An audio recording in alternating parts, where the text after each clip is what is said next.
Good evening, everybody. Just look at the fire. Absolutely fantastic. And look at the fan going round. That's going to keep us warm tonight. Well, who forgot to show you January's page?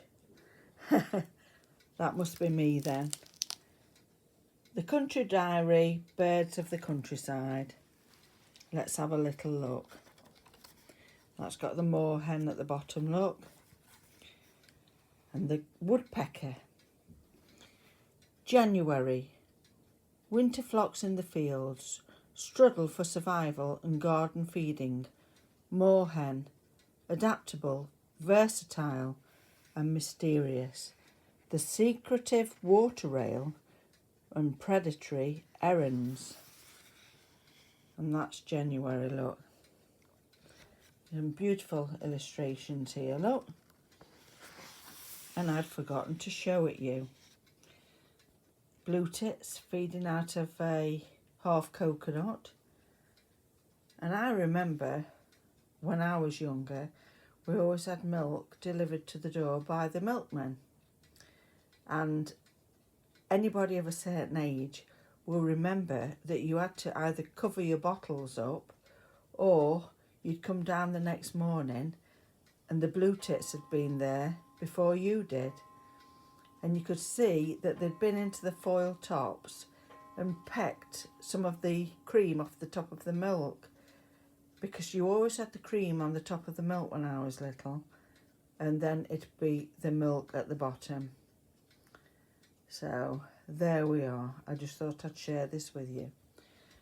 I've got my turmeric latte because I've got to stay off of coffee, and I've also got to stay off bananas apparently because of my, let me get this right, trigeminal neuralgia. That's it. That's what I've ended up with, but never mind. I've got my lovely soft cushion. If you saw this the other day, it is duck feather filled, and I've had the duck feather cushion on the line, and I've washed the cover and put that on, and it's a silk cover, and the duck down feels absolutely fantastic. So that's a nice thing. Bert's keeping me company tonight because my husband's just gone out on a bit of a rescue mission for our youngest son. So I thought I'd just come and have a quick word with you and tell you what I've been doing. There we are, nice and bright, even though it's night time. There's my bush radio. Now that was free.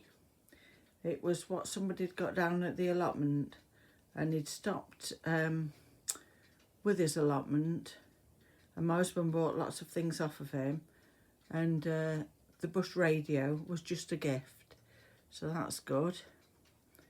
My husband managed to get the clock working, so I'm pleased about that. It really is lovely, and I love the sound of it, and it's got a brass face, a bit like this one. This has got a brass face, the grandfather clock. There's the other clocks. We've got them everywhere. We love clocks. That's a clock that a friend gave me. I think it's a lantern clock. That's a cuckoo clock that I bought my husband. There's a, is it a showcase clock? I can't remember.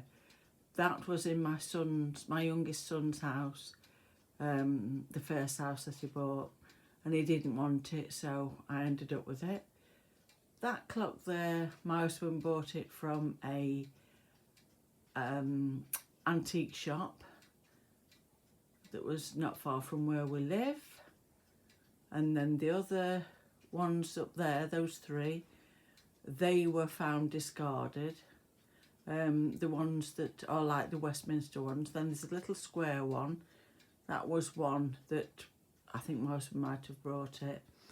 And then the one at the end, That's one that I bought for my husband. We both like clocks, and I love the sound of the ticking. I have a friend that does not like ticking clocks at all. So, but we're all different, aren't we? All different. Right. Well, I'm not going to crack on. I'm going to have a little bit of rest and see what tomorrow brings. There we go. Another look at the fire, because I absolutely love it. There we go. Lots of love, everyone. Bye.